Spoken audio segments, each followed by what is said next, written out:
Peggy 16.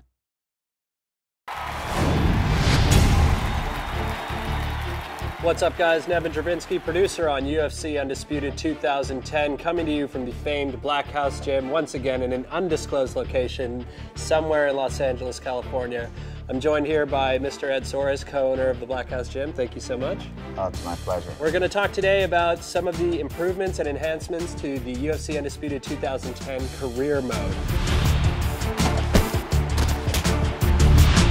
I think what you'll find is a much more immersive experience, much more representative of what real fighters go through. We have weigh-ins, a lot more interviews. We also have this concept of starting rivalries, and you get to kind of pick a fighter voice, and throughout the interviews you can decide what kind of response you're going to give about your opponent, about your sponsors. I mean, Ed, you've been a manager for a long time. You've kind of gone through this. I never really get any sort of antagonistic feelings from your guys. Is it just absolute confidence that these guys have? Definitely is confidence, but I just think that all of our guys are really good guys, and they're, you know, all of the guys I manage, I tell people all the time, it's more like a family. It's more a group of guys that, there's no one that I manage that I wouldn't let stay at my house.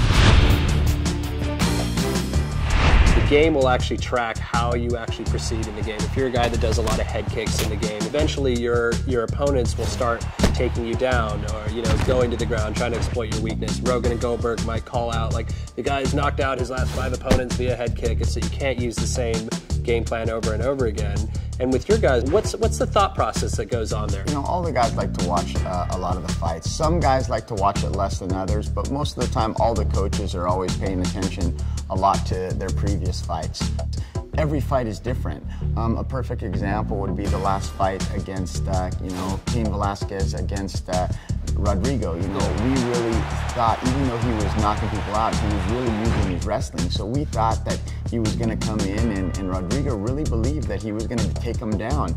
And, you know, he came in with the wrong strategy, and obviously Cain came in with the right strategy and won the fight.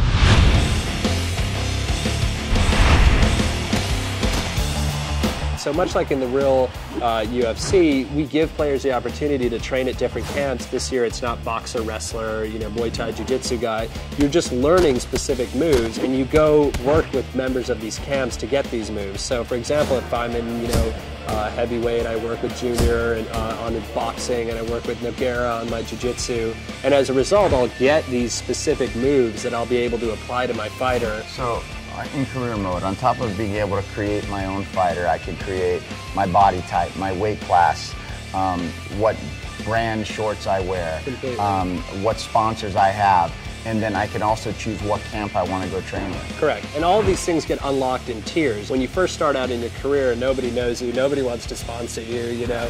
But if you fight better, if you start winning, people will start to recognize you, notice you, and want to offer you stuff.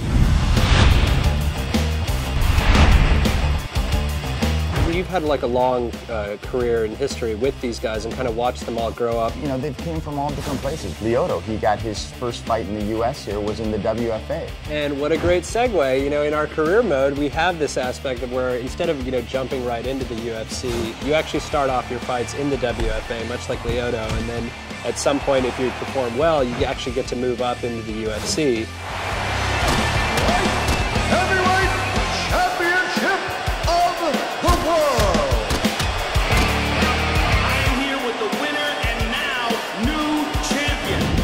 I think they got a little taste of some of the features in the career mode for UFC Undisputed 2010. I think so.